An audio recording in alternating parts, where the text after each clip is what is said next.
आकाशवाणी रांची से प्रस्तुत है प्रादेशिक समाचार।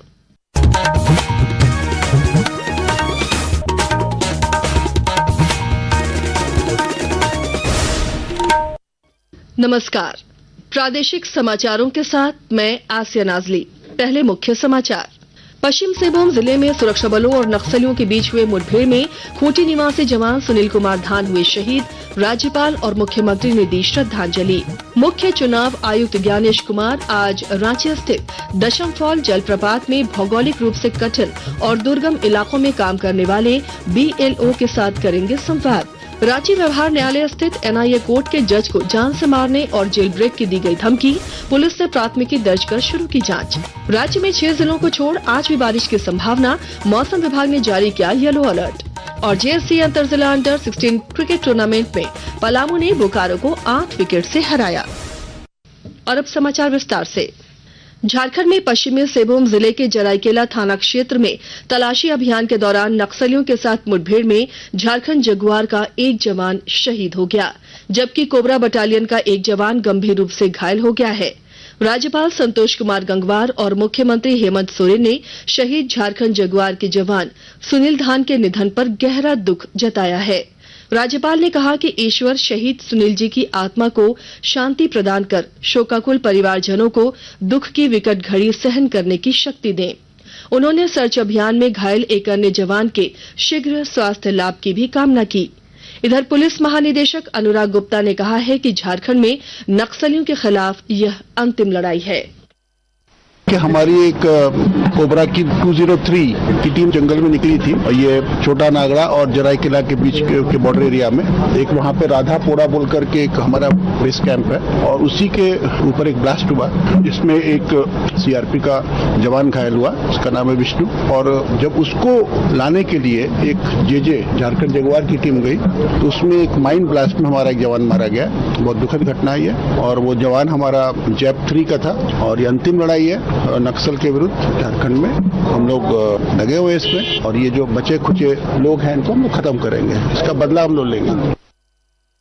मुख्य चुनाव आयुक्त ज्ञानेश कुमार राज्य के 3 दिवसीय दौरे पर हैं। वे आज रांची स्थित दशम फॉल जलप्रपात में भौगोलिक रूप से कठिन और दुर्गम इलाकों में काम करने वाले BLO के साथ संवाद करेंगे और उन्हें सम्मानित भी करेंगे। मुख्य चुनाव आयुक्त ने कल रजरप्पा प्रोजेक्ट स्थित गेस्ट हाउस में मीडिया से बातचीत करते हुए कहा कि झारखंड में लोकतंत्र की जड़ें मजबूत हैं। भारत में मतदान करने के लिए विगत कुछ दशकों से इलेक्ट्रॉनिक वोटिंग मशीन्स का उपयोग होता है। इन मशीनों के ऊपर वैधिक अर्थात लीगल स्क्रूटनी भी हो चुकी है और पूर्णतः इलेक्ट्रॉनिक वोटिंग मशीन जो भारत में होती है वो न तो इंटरनेट से जोड़ी जा सकती है, न ब्लूटूथ से जोड़ी जा सकती है, न इंफ्रारेड से जोड़ी जा सकती है और इसीलिए उसको टेम्पर करना भी संभव नहीं। अभी तक 5 करोड़ से भी ज्यादा वीवीपैट की स्लिप्स की गणना हो चुकी है और एक भी अंतर वीवीपैट की स्लिप में और EVM में नहीं आया है। सर्वोच्च न्यायालय ने कहा है कि राज्यपालों द्वारा राष्ट्रपति की मंजूरी के लिए भेजे गए राज्य विधेयकों पर राष्ट्रपति को 3 माह के भीतर फैसला करना चाहिए। न्यायमूर्ति JB पारदीवाला और न्यायमूर्ति महादेवन की पीठ ने अपने फैसले में कहा कि इसमें विलंब होने के वैध कारण को संबंधित राज्य के साथ साझा किया जाना चाहिए। पीठ ने तमिलनाडु के राज्यपाल RN रवि के 10 लंबित विधेयकों पर मंजूरी न देने के फैसले को खारिज कर दिया। पीठ ने कहा कि राष्ट्रपति को भी राज्यपालों द्वारा भेजे गए विधेयकों पर निर्णय लेने में 3 महीने से अधिक का समय नहीं लेना चाहिए। अगर निर्धारित समय सीमा के भीतर कोई कार्रवाई नहीं की जाती है तो राज्यों को न्यायालयों में जाने का अधिकार है। रांची व्यवहार न्यायालय परिसर स्थित NIA कोर्ट के जज को जान से मारने की धमकी देने का मामला सामने आया है। साथ ही नक्सली संगठन के शीर्ष नेता रहे प्रशांत बोस और शीला मरांडी, जो कि बिरसा मुंडा केंद्रीय कारा में बंद हैं, उन्हें जेल से निकालने के लिए जेल ब्रेक की धमकी भी दी गई है। आरोपियों ने यह धमकी NIA कोर्ट के जज को पत्र भेजकर दी है। मामले में कोतवाली थाना प्रभारी इंस्पेक्टर आदिकांत महतो की शिकायत पर कोतवाली थाने में 4 संदिग्ध लोगों पर केस दर्ज किया गया है और मामले की जांच शुरू कर दी गई है। मुख्यमंत्री हेमंत सोरेन ने कल से होने वाले 2 दिवसीय झामुमो के महाधिवेशन की तैयारी का जायजा लिया। वो रांची के खेलगांव में होने वाले महाधिवेशन की तैयारी देखने पहुंचे। मौके पर तैयारियों का निरीक्षण कर मुख्यमंत्री ने उपस्थित लोगों को आवश्यक निर्देश भी दिया। इस अवसर पर झामुमो के केंद्रीय महासचिव विनोद पांडे, रांची के उपायुक्त मंजूनाथ भजंत्री और वरीय पुलिस अधीक्षक चंदन सिन्हा समेत अन्य उपस्थित थे। रांची जिले में गर्मी के दिनों में किसी भी प्रकार से पेयजल की समस्या न हो, इसके लिए जिला प्रशासन पूरी तरह से तैयार नजर आ रहा है। और जानकारी दे रहे हैं हमारे संवाददाता। गर्मी के दिनों में रांची के लोगों को पेयजल की समस्या न हो, इसके लिए उपायुक्त मंजूनाथ भजंत्री द्वारा पंचायत के सभी मुखिया और विभागीय अधिकारियों से चापानल और उसकी मरम्मती से संबंधित निर्देश जारी किया गया है। उपायुक्त की ओर से अधिकारियों को सख्त निर्देश दिया गया है कि किसी भी परिस्थिति में लोगों को पेयजल की समस्या न हो। पंचायत के मुखिया से बातचीत के क्रम में उपायुक्त ने पेयजल की सुविधा मजबूत करने के साथ पंचायत के सुदृढ़ीकरण पर भी जोर दिया है। उन्होंने कहा कि पंचायत में बुनियादी ढांचे, प्रशासनिक क्षमता और ग्राम रोजगार योजना की दिशा में ठोस कदम उठाने की जरूरत है। कर्मवीर, आकाशवाणी समाचार, रांची। आकाशवाणी के ताजा तरीन समाचारों के लिए आप हमारी वेबसाइट newsonair.gov.in पर लॉग ऑन कर सकते हैं। ताजा समाचार X handle @AIR news alerts और Facebook page All India Radio news पर भी उपलब्ध है। आप प्रादेशिक समाचार एकांश के एक्स हैंडल @AIR न्यूज _ और Facebook page Akashvani news Ranchi, Instagram page तथा YouTube channel AIR news Ranchi पर भी हमारे बुलेटिन सुन सकते हैं। प्रादेशिक समाचार आप आकाशवाणी रांची से सुन रहे हैं। जमशेदपुर के बिष्टुपुर में पुलिस ने मादक पदार्थ की तस्करी कर रहे 2 युवकों को गिरफ्तार किया है। पुलिस अधिकारी कुमार शिवाशीष ने बताया कि इनके पास से 475 विंसेरिक्स कफ सिरप और 90 नाइट्रोसन टैबलेट बरामद की गई है। रेड किया तो 2 लड़के इसमें हमने पकड़े। इनके पास से हमें एक उजले रंग के बोरा में एक कार्टन मिला जिसमें 115 बॉटल विंसेरिक्स कफ सिरप मिला और उसके अलावा दूसरे व्यक्ति के पास से और नाइट्रोसन जो टैबलेट्स होते हैं ये एंटी एंजाइटी मेडिकेशन होते हैं। क्रिमिनल्स क्राइम करने के पहले इसको ले लेते तो शांत रह के वो क्राइम कर पाते, तो इसके हमें 90 टैबलेट्स मिले। सरायकेला टाटा मुख्य मार्ग पर एक सड़क दुर्घटना में बाइक सवार गंभीर रूप से घायल हो गया।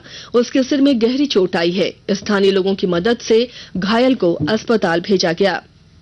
खूंटी जिला के मारंगहाता थाना पुलिस ने 11 अप्रैल को गाड़ामाड़ा के देशाउली डोभा में एक हत्या मामले में 2 आरोपियों को गिरफ्तार किया है। पुलिस उपाधीक्षक खूंटी वरुण रजक ने बताया कि 11 अप्रैल को जमीनी विवाद में डोभा में नहाने के दौरान हथियार से वार कर हत्या की गई थी। वो व्यक्ति नहाने के लिए बगल गए डोभा में गया हुआ था। उसी क्रम में इसको मारा गया जिससे वो पानी में गिर गया और उसकी हत्या हो गई। इस क्रम में पुलिस द्वारा अनुसंधान करते हुए बच्चू मुंडा को गिरफ्तार किया गया है और अग्रिम कार्रवाई की जा रही है। इन लोगों का आपस में जमीनी विवाद कुछ सालों से रहा है। इस जमीनी विवाद के कारण ही इन लोगों द्वारा यह कांड को अंजाम दिया गया। और अब मौसम का मिजाज। मौसम विभाग ने आज गढ़वा, पलामू, लातेहार, लोहरदगा और गुमला को छोड़कर बाकी जिलों में हल्के और मध्यम दर्जे की बारिश की संभावना जताई है। मौसम विभाग की ओर से येलो अलर्ट भी जारी किया गया है। मौसम विभाग ने 15 अप्रैल को भी झारखंड में तेज हवा, बारिश, वज्रपात और ओलावृष्टि की चेतावनी दी है। पूरे राज्य में ऑरेंज अलर्ट जारी किया गया है। यह बदलाव साइक्लोनिक सर्कुलेशन के कारण हो रहा है। यह सर्कुलेशन मध्य प्रदेश, ओडिशा, बंगाल और झारखंड होते हुए बांग्लादेश की ओर बढ़ रहा है। पिछले 24 घंटे में रांची का तापमान 35 डिग्री सेल्सियस रहा। जेएससीए अंतर जिला अंडर 16 क्रिकेट टूर्नामेंट में कल पलामू ने बोकारो को 8 विकेट से हराया। टॉस जीतकर पहले बल्लेबाजी करने उतरे बोकारो की टीम ने पलामू को 166 रनों का लक्ष्य दिया। जवाब में पलामू ने 35 ओवर 3 बॉल में महज 2 विकेट खोकर 172 रन बनाकर मैच जीत लिया। और अब अखबारों की सुर्खियां। रांची से प्रकाशित सभी प्रमुख अखबारों ने मुख्य चुनाव आयुक्त के 3 दिवसीय झारखंड दौरे की खबर को प्रमुखता से प्रकाशित किया है। प्रभात खबर की सुर्खी है, कोर्ट के आदेश पर GEL चर्च को 26 वर्ष बाद अपनी जमीन पर मिला कब्जा। हिंदुस्तान ने लिखा है, स्वास्थ्य विभाग का दिशा निर्देश, बीमा राशि से संसाधनों को सुदृढ़ करे सरकारी अस्पताल। दैनिक भास्कर लिखता है, दिल्ली में चली आंधी, 450 विमान लेट, रांची में भी बारिश, 18 से झारखंड में चलेगी लू। दैनिक जागरण की सुर्खी है, खूंटी के लोधमा में युवती की गोली मारकर हत्या। और अब अंत में मुख्य समाचार एक बार फिर। पश्चिम सिंहभूम जिले में सुरक्षा बलों और नक्सलियों के बीच हुए मुठभेड़ में खूंटी निवासी जवान सुनील कुमार धान हुए शहीद। राज्यपाल और मुख्यमंत्री ने दी श्रद्धांजलि। मुख्य चुनाव आयुक्त ज्ञानेश कुमार आज रांची स्थित दशम फॉल जलप्रपात में भौगोलिक रूप से कठिन और दुर्गम इलाकों में काम करने वाले BLO के साथ करेंगे संवाद। रांची व्यवहार न्यायालय स्थित NIA कोर्ट के जज को जान से मारने और जेल ब्रेक की दी गई धमकी। पुलिस ने प्राथमिकी दर्ज कर शुरू की जांच।